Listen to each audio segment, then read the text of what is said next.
Baru-baru ini telah terjadi aksi bullying atau perundungan di salah satu SMP di Kabupaten Cilacap. Aksi bullying ini dilakukan oleh seorang siswa SMP Negeri Cimanggu, Kabupaten Cilacap. Pelaku tak tanggung-tanggung memukul, menendang, dan menginjak-injak korban berkali-kali hingga korban lemas di lapangan. Aksi perundungan disertai tindak kekerasan juga menimpa seorang pelajar di Kabupaten Bekasi, Jawa Barat. Kali ini korbannya merupakan siswa sekolah dasar. Diduga korban dirundung teman-temannya di sekolah hingga mengalami luka di kaki akibat dijegal temannya. Namun ketika diperiksa, dokter menyebut sang anak mengidap kanker tulang dan terpaksa harus diamputasi. Dua kasus ini menambah panjang daftar kasus perundungan di lingkungan pendidikan.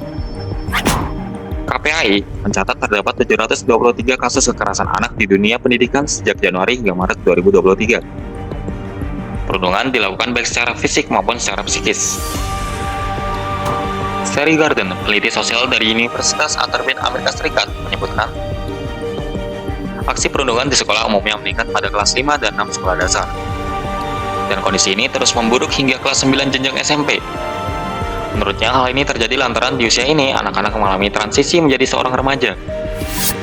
Sherry juga bilang mereka cenderung menindas orang lain yang berpenampilan, bertindak, berbicara, atau berpakaian berbeda dari orang lain. Perundungan dilakukan sang anak sebagai cara ia memperoleh kekuasaan dan penerimaan sosial. Alih-alih jadi ruang yang aman bagi anak, sekolah malah menjadi tempat kekerasan. Akar masalahnya adalah karena nampaknya kita belum bisa menjadikan pendidikan atau bahkan ruang-ruang yang aman tadi, misalnya di sekolah, kemudian di rumah, kemudian di tempat ibadah, itu menjadi tempat yang aman bagi tumbuh kembang anak gitu. Yang sering kali gagap itu memang di garda terdepan sekolah ya. Kemudian selanjutnya dinas pendidikan di sekolah tersebut kan, di lokasi tersebut gitu.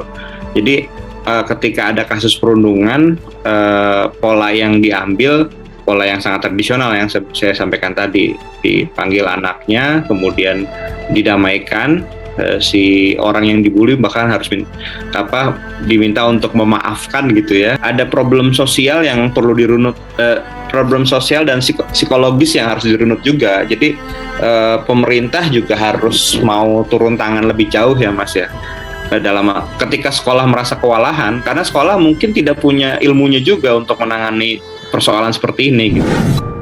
Tindakan bullying bisa menimbulkan berbagai efek negatif bagi korban, seperti menurunnya semangat belajar, depresi, gangguan mental, atau bahkan hingga bunuh diri. Masalah tersebut tentu saja dapat menghambat perkembangan positif generasi muda.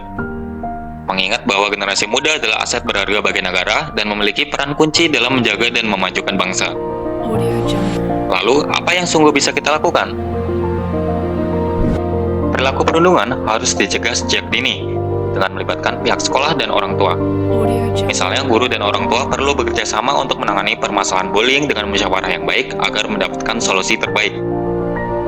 Sekolah perlu menciptakan kultur yang nyaman, aman, dan sehat, sehingga siswa bisa berinteraksi dengan baik dengan teman-temannya. Sekolah juga perlu memberikan sanksi tegas kepada anak yang melakukan bullying, sehingga pelaku merasa jera dan tidak melakukan tindakan bullying kembali kepada temannya. Guru perlu melakukan pendekatan konseling kepada anak yang mengalami bullying, sehingga mereka tidak mengalami trauma berkepanjangan, minder, dan takut bersosialisasi dengan orang lain.